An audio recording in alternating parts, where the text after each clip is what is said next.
Okay, welcome in. I'm Brian Edwards of MajorWager.com. This is part 2 of our UFC 249 preview. We already knocked out the main card with my preview and predictions.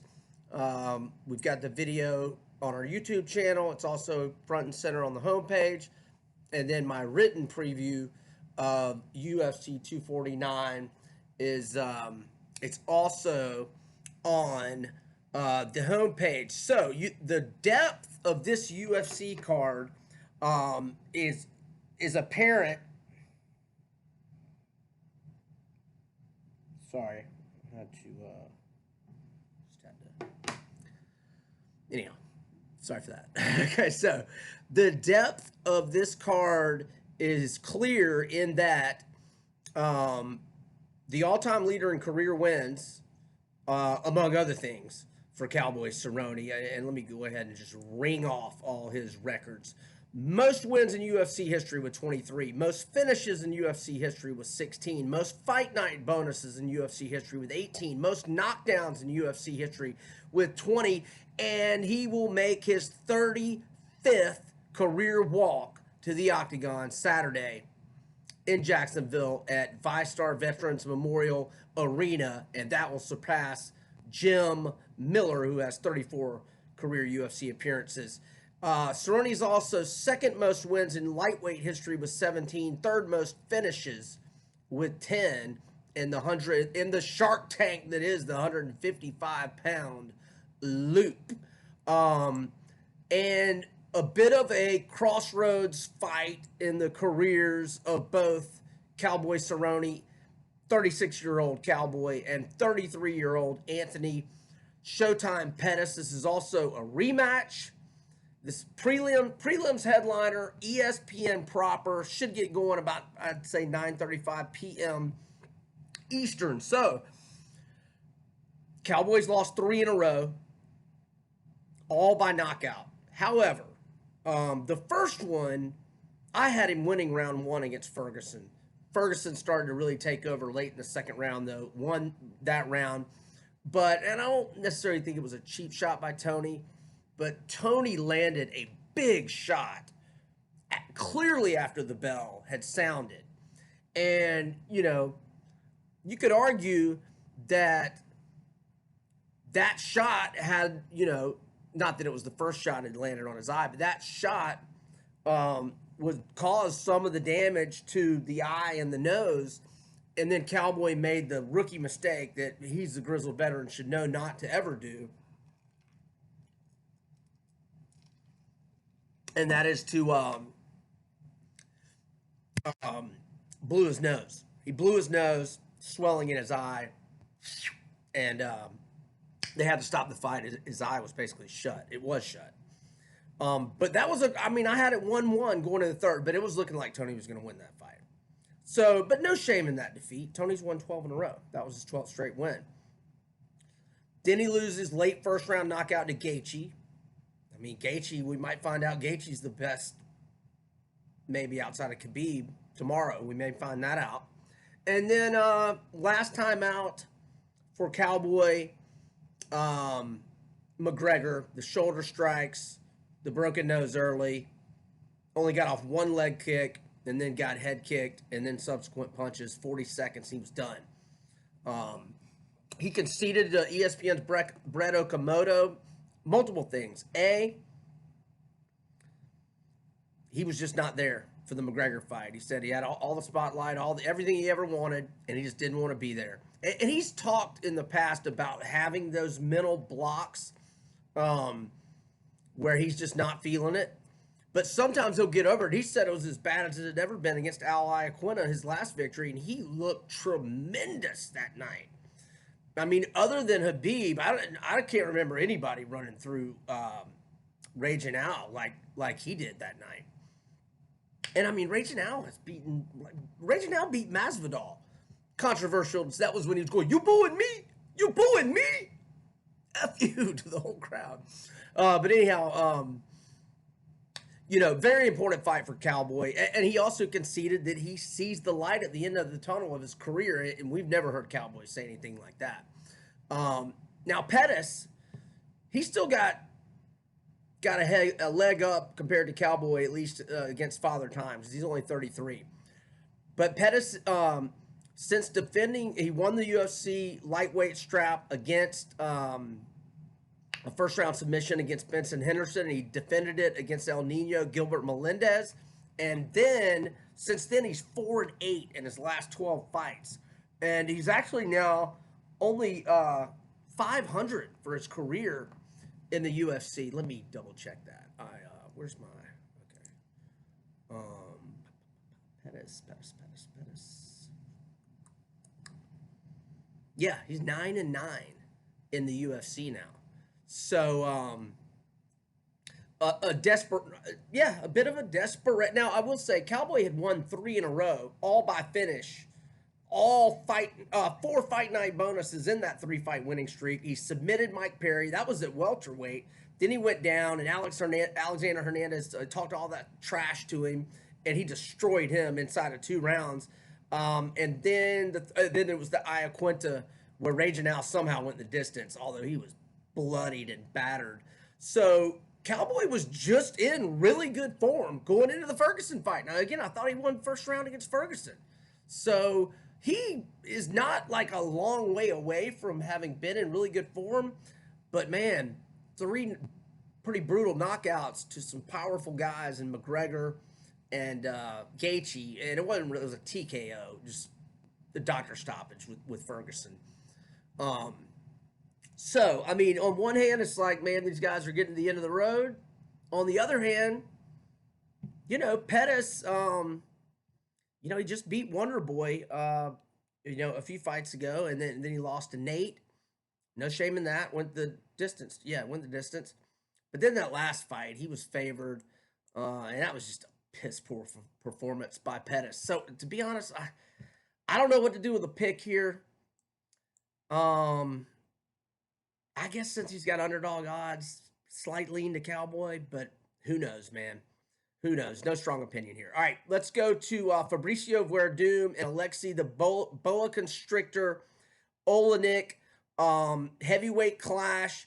I am of the opinion that these two guys are the best submission guys in the history of the heavyweight division outside of Frank Mir. And some would argue that Werdum is probably better than Frank Mir. So let's notes here on this. Let me scroll down here. Well, okay, here we go. So Werdum, heavily favored, minus 330 range. Olenek, plus 250-ish. Total 1.5 rounds. Let's go see where FanDuel is on that total at the moment. And sorry about this, guys. Bear with me. I hate doing this when I'm live. Okay. All right, at FanDuel, the total is now, come on, baby. All right, here we go. It's now 1.5 rounds. The over is minus 134. The under is plus 110. So that's my play. 1 unit on under 1.5 at plus 110. And here I can kind of explain that for a few minutes. So Werdum, 23-8-1 overall, 11-5 in the UFC. Former heavyweight champion, has 17 finishes in his 23 career wins, 11 by submission, 6 by knockout. He's returning from a 2-year USADA ban for testing positive for a banned substance. Alexei Olenek, 58-13-1 overall, 7-4 in the UFC. He has 6 wins by submission and 1 by KO during his UFC tenure. So nobody's gone the distance with Olenek. Olenek has 46 of his 58 career wins have been by submission, 8 by KO, and only 4 via decision. And he's lost some fights that went under during his UFC run. He's also had several Ezekiel chokes, which are the only Ezekiel choke submissions in UFC history. Now, you would think, now these two guys are submission specialists, but maybe that cancels it out. Maybe they respect the other's jiu-jitsu and submission skills so much that they don't want to test that. And so maybe they slug it out. And that would cater well to us with the under, I think, because Olenek throws big bombs. We know Werdum can knock people out. So I like the under. I think that's the way to go on this one. Both of these guys are 42 years old. And Olenek was talking earlier this week in one of his media scrums that, um, he was going to be out of money in like 2 months, due to the pandemic. So he's elated to be on this card. So I don't know if he just didn't get paid very well in the Russian promotions back in the past, or maybe his UFC. I can't remember looking at his salary in any recent fights, so I'm not sure what he gets. Surely, I would think he gets at least. I would think he gets at least 60, maybe more to show, and then obviously you get more with a win. But so he's fighting for putting food on the table here. So he should be highly motivated. But look, Werdum is the better, more accomplished fighter. But Verdum's been out for more than 2 years. So we shall see. Okay. The only women's bout on this card, Michelle Waterson and Carla Esparza. Waterson's a short underdog. As I go and see what FanDuel has it at currently. Looks like Esparza's minus 152 and Waterson plus 130. Slight lean to the karate hottie, Michelle Waterson. All right, the opener of the prelims on ESPN at 8 p.m. Eastern is Jacare Sosa against Uriah Prime Time Hall. And Sosa is... where is it? Oh, here we go.